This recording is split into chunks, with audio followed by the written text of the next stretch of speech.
Many of us who've lived here all of our lives find it hard to imagine an Evansville without a Mead Johnson.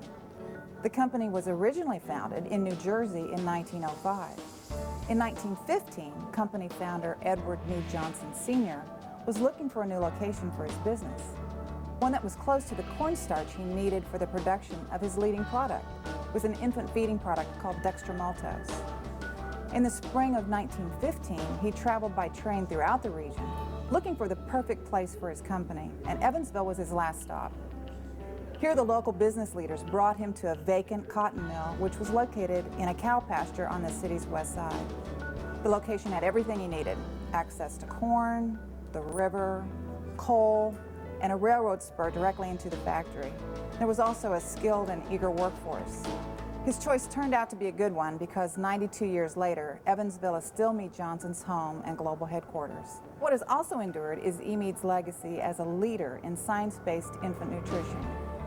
That was a commitment he made not only to his business, but also to the community he lived in. Mead Johnson Sr. was one of the most generous benefactors of the Evansville Public Health Nursing Association. And in 1927, Helena and Mead Johnson Sr. purchased the former Press Club building on First Street in downtown Evansville, fully furnished it and equipped it, and donated it as the headquarters of the Evansville Public Health Nursing Association. It remained the headquarters for more than 55 years. We're standing in Legacy Hall at the current headquarters of Visiting Nurse Association. This is actually the plaque that we removed from that building when it was sold, as well as one of the doorknobs from the original headquarters.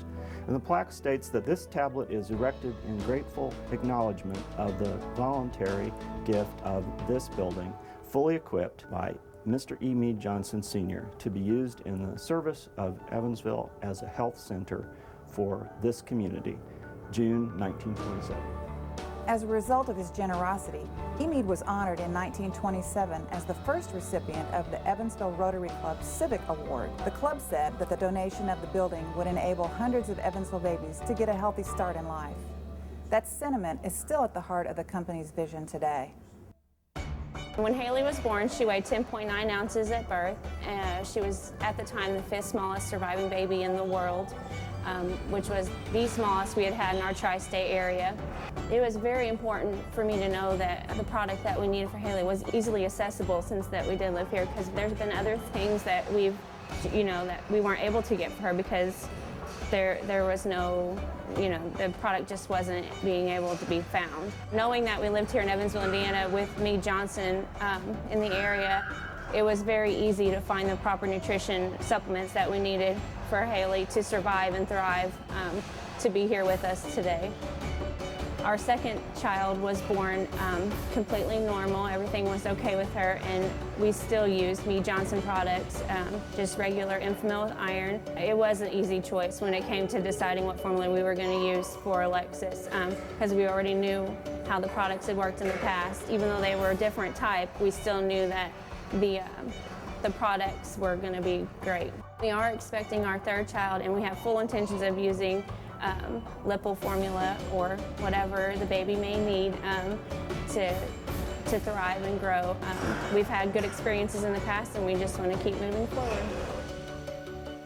Shortly after Mead died in 1934 at the age of 82, his epitaph was written into the minutes of the company's board of directors meeting. Edward Mead Johnson, pioneer, leader, friend. You will continue to live with us in spirit and guide our earnest efforts to carry on your work. We, the directors of the institution you founded and enduringly built, loyally pledge ourselves to uphold the high ideals you inspired in our minds and hearts.